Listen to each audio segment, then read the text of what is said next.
2 Korintus pasal 5 ayat yang ke-15. Demikianlah firman Tuhan. Dan Kristus telah mati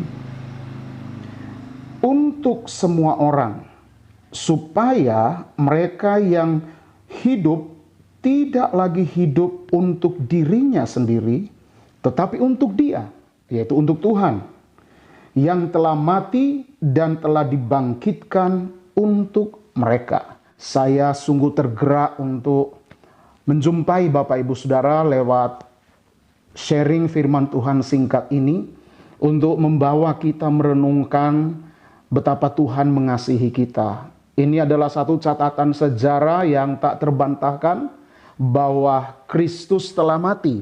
Ayat ini berkata, dan Kristus telah mati untuk semua orang. Jadi Bapak Ibu Saudara, hal yang pertama lewat sharing firman Tuhan ini, saya mengajak seluruh jemaat dan kita semua orang percaya. Mari kita sungguh-sungguh percaya bahwa Kristus telah mati. Kata telah penting. Ini menunjukkan bahwa ini adalah sebuah peristiwa yang sungguh-sungguh sudah terjadi. Pertanyaannya, Kristus yang telah mati, untuk siapakah Dia mati? Kita harus tahu bahwa Kristus mati dengan penuh penderitaan. Kematian Kristus kita semua tahu bukan kematian yang biasa, tapi kematian yang mengalami penderitaan yang begitu hebat. Dan Alkitab mencatat, sejarah mencatat bahwa Kristus mati bukan untuk dirinya sendiri. Dia menanggung kematian di atas kayu salib sebagai penghukuman bagi satu kejahatan yang besar. Tapi Dia mati bukan karena Dia melakukan kesalahan, bukan karena Dia melakukan dosa atau kejahatan. Dia tidak berdosa, Dia tidak bersalah. Ribuan tahun orang mencari kesalahan Tuhan Yesus, tapi tidak pernah menemukan. Nah, fakta realita bahwa Kristus telah mati itu adalah sebuah kebenaran. Dan hari ini kita menemukan lewat ayat ini bahwa Kristus mati bukan untuk dirinya, bukan untuk satu dua orang, bukan hanya untuk satu agama, tetapi Kristus mati, ayat ini berkata, untuk semua orang.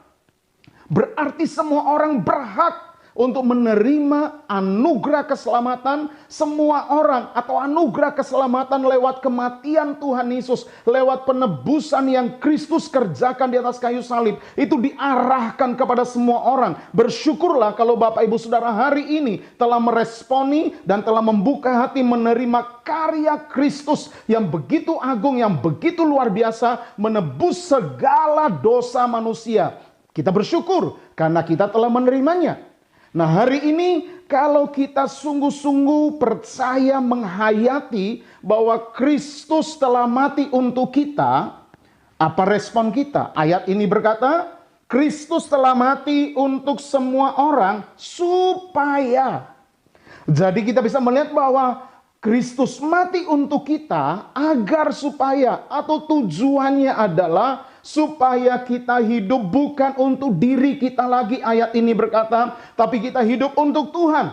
Kenapa ayat ini mengatakan kepada kita, kita hidup untuk Tuhan? Karena prinsipnya begini Bapak Ibu Saudara, Kristus mati di atas kayu salib. Dia mengerjakan penebusan. Kata penebusan itu sama artinya dengan dibayar lunas.